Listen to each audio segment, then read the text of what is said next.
Max Verstappen qualified ninth in Hungary, his worst Sunday of the year. Was it his fault, or the car's? What seemed like a simple bad day hides technical issues that could cost him the championship. Do you think Red Bull is losing its way? Let me know in the comments. What's going on with the RB21 that even Max can't control? Stay until the end, and don't forget to subscribe to the channel. Today we're going to break down the real cause behind Verstappen's P9 in Hungary and what this means for his season. Radio communication with his team revealed frustration, constant adjustments, and an unusual sense of discomfort.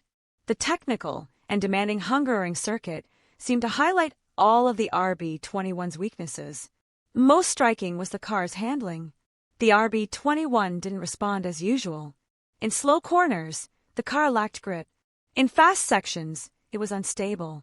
Verstappen described it with a forceful phrase. "I felt like the car was on ice." For a driver as meticulous as he is, this statement is no small matter.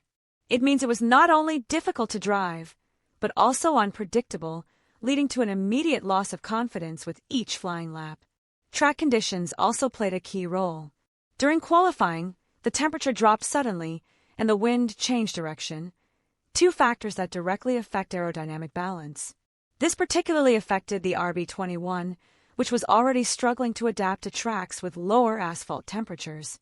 Friday's performance already showed worrying signs, but qualifying confirmed it. Something in the setup, or in the approach to the weekend, didn't work. And when that happens, even the best driver in the world has very limited room to react. What made Verstappen's race in Hungary so difficult wasn't just one cause. It was a combination of technical factors that directly affected the RB21's performance on a track as demanding as the Hungaroring. The main problem was the overall lack of grip, especially in slow corners, where the car couldn't quite get a good grip on the asphalt. Verstappen felt this from the first flying lap. Every time he tried to push the pace, the car responded with understeer or oversteer, sometimes both, depending on the area of the track. That kind of inconsistency in aerodynamic balance is one of the worst possible scenarios for a driver because you never know what to expect around the next corner. In addition, there was a problem that worsened throughout the weekend: tire degradation. On long runs, the RB21 began to lose performance from the 6th or 7th lap onwards. That difference, on a circuit with such an emphasis on traction and braking, ends up having a huge impact, not only in the race but also in qualifying, where drivers need to extract the maximum amount of effort in a single lap without compromising the tire's performance. Track temperature also played a role. During the race, conditions dropped more than expected, and this ultimately unbalanced the setup. The RB21 reacted poorly to this drop in temperature, especially in sectors where constant downforce is required. Instead of responding with greater stability, the car began to slide at key moments, making it almost impossible to complete a clean and competitive lap. This behavior was evident in the onboard images, which showed how Verstappen had to constantly correct the steering, even in areas where he usually goes flat out. There was no longer time or pace available to react. This sealed his final P9 position, a position that was not only unexpected but also revealed the car's technical limits under pressure. All of these issues are not minor details. They are clear symptoms of a car that, under certain conditions, becomes vulnerable. And when even Verstappen can't get the most out of it, it's a sign that something in the overall package, from the setup to the aerodynamic philosophy, needs immediate overhaul. One of the most determining factors in Verstappen's poor performance in Hungary was tire degradation. It's not unheard of that tires can make the difference between a good and a bad race, but in this case, it was critical from the outset. The RB21 showed a clear tendency to degrade much faster than its main rivals, especially McLaren, which managed the compounds more efficiently on long runs. This placed Red Bull in a very difficult situation. They couldn't pursue aggressive strategies and couldn't maintain the pace for more than 6 or 7 laps without losing performance. The underlying problem wasn't just visible wear, but how the car was using the tires. Instead of distributing effort evenly between the axles, the RB21 was particularly punishing the front wheels. This overload caused lockup under braking and skidding on corner entry. On a circuit like the Hungaroring, where braking is frequent and hard, this instability has a cumulative effect. Every time Verstappen tried to push, the car responded with less traction and more time losses in key sectors.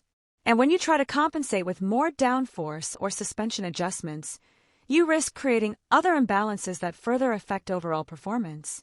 The drop in pace wasn't just evident in the numbers, it was also noticeable in his driving style. Verstappen, who usually has a unique ability to stretch tire performance beyond its limits, was visibly limited.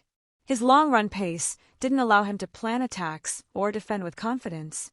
Each lap became an attempt to survive graining and keep the car within a controllable margin. This not only affected his performance in qualifying, but also affected his mental preparation during the race, knowing that the car wouldn't give him the necessary confidence when he needed it most. Furthermore, the fact that Red Bull couldn't find a solution all weekend reflects a structural weakness. What finally confirmed that something was wrong at Red Bull during the Hungarian Grand Prix was Max Verstappen's attitude on the radio. Throughout the weekend, but especially after the race, the Dutchman was clearly annoyed with the car's performance and the decisions made by the team. His message was direct and unfiltered.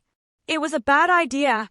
I had no grip," he said with a mixture of disappointment and helplessness. When a driver of his caliber makes such statements publicly, it's clear that the tension inside the pit box is real and that expectations are not being met. This frustration didn't arise out of nowhere. Verstappen had been working for several weekends with a car that showed signs of vulnerability in certain scenarios, but in Hungary, that feeling became unsustainable. The team's strategic decisions, setup changes, and the lack of significant developments in the aerodynamic package pushed him to a limit he rarely displays in public. Max is known for his competitive intensity, but also for his ability to maintain control. That this calm was broken at this point reveals a pent-up malaise, one that could have deeper consequences if not quickly reversed. Another important element was the return of Gianpiero Lambiase, his usual engineer, to the Red Bull team. His absence in previous races had forced the team to reorganize communication and adjust roles. Although his return coincided with Hungary, it wasn't enough to stabilize the dynamic. Lambiase is a key player in the connection between driver and strategy, and although the usual channel of dialogue was re-established, Verstappen's discontent showed that not even having his trusted engineer prevented the weekend's technical collapse. When a driver loses the sense of control over their car, frustration turns into insecurity. Verstappen is not used to racing with an unpredictable car. His aggressive and precise style demands a solid technical foundation. And when that foundation is shaken, it's normal for internal questions to arise. Doubts not only affect morale, but also decision-making within the team, which can lead to errors at key moments. Red Bull can't afford this loss of clarity if it wants to continue fighting for the championship with an advantage. Verstappen's frustration in Hungary wasn't an isolated incident or a simple emotional reaction. It was the expression of a driver who feels he's overperforming in a car that, for now, isn't up to par. Red Bull arrived at the Hungarian Grand Prix with a package of updates designed to make up ground on McLaren, which had been steadily improving for several races. The improvements included a new version of the front wing, modifications to brake cooling, tweaks to the rear wing geometry, and specific changes to the rear suspension. On paper, it seemed like a coherent and focused technical package. However, the track made it clear that these improvements weren't enough. The RB21's overall performance didn't change enough to make a significant difference in terms of balance or consistency. The front wing, which was intended to increase downforce in slow corners, partially worked. In very specific sections of the Hungaroring, the car behaved more firmly, but the overall problem persisted. There was no stable transition between fast and slow corners. The car continued to exhibit unpredictable behavior, rendering many of the corrections Verstappen attempted from behind the wheel useless. Despite the team's intentions, the balance between the front and rear axles remained unresolved, making the RB21 extremely difficult to drive in changing conditions. Another critical issue was the cooling system. The inlet and outlet vents of the front system were modified to improve thermal management, which is key at a circuit with such intense braking as Budapest. This partly helped reduce the risk of brake overheating, but it wasn't enough to keep tire temperatures under control during long runs. In fact, the car continued to show signs of thermal fatigue, especially when Verstappen tried to push for a higher pace. Every time he pushed, the tires began to give way, rendering any long-term comeback attempts useless.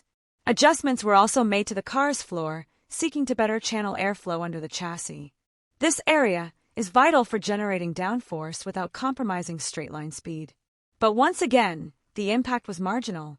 This allowed for data validation, yes, but it didn't generate the expected leap in quality for a track like Hungary, where downforce is key. Verstappen never had a wide operating window to push the car without stability issues arising. The situation with the rear suspension also reflected this trend. Key components were modified to improve handling in medium-speed corners. But the on-track results didn't align with the theoretical data. Throughout the weekend, the car continued to move more than desired in these areas, directly affecting corner exit traction. Even with the modifications, the RB21 couldn't deliver power cleanly and progressively. What we saw at the 2025 Hungarian Grand Prix wasn't just a bad race or a dull day for Max Verstappen. It was the full exposure of the RB21's limitations when faced with an environment that doesn't favor it. The Hungaroring brought to light everything that Red Bull has yet to address: unstable balance, lack of cold weather grip, excessive degradation, and updates that fail to differentiate themselves against rivals who are steadily evolving. For a team accustomed to dominating, this is a warning sign that can no longer be ignored. Now I ask you, do you trust Red Bull to find a way in the upcoming races? Leave me your opinion in the comments, and don't forget to subscribe to the channel.